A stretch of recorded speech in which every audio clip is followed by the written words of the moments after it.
In my village, there was an old woman everyone feared. Not because she was cruel, not because she practiced witchcraft.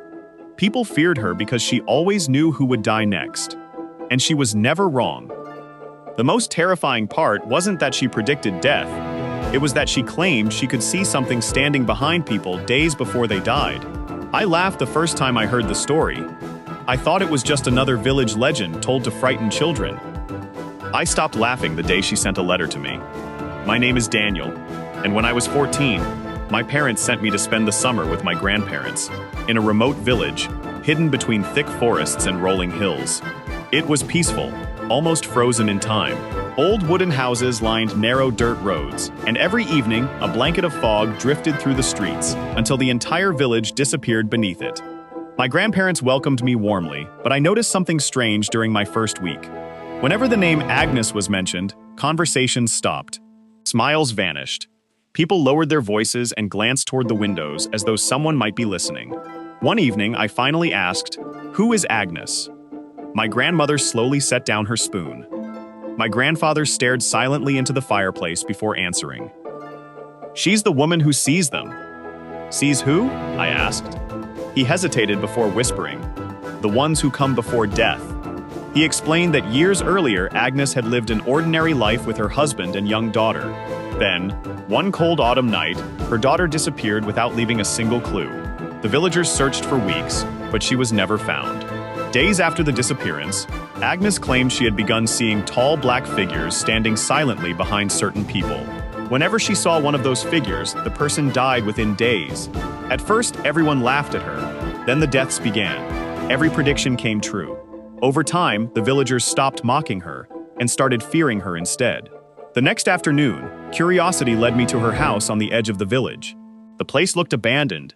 Dead vines covered the walls, the windows were coated in dust, and even the birds avoided the yard.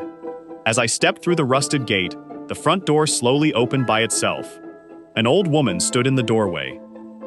She looked impossibly old, with pale skin, long white hair, and eyes that carried an unbearable sadness. She stared at me for several seconds before quietly saying, "Daniel." I froze. We had never met. I had never told her my name.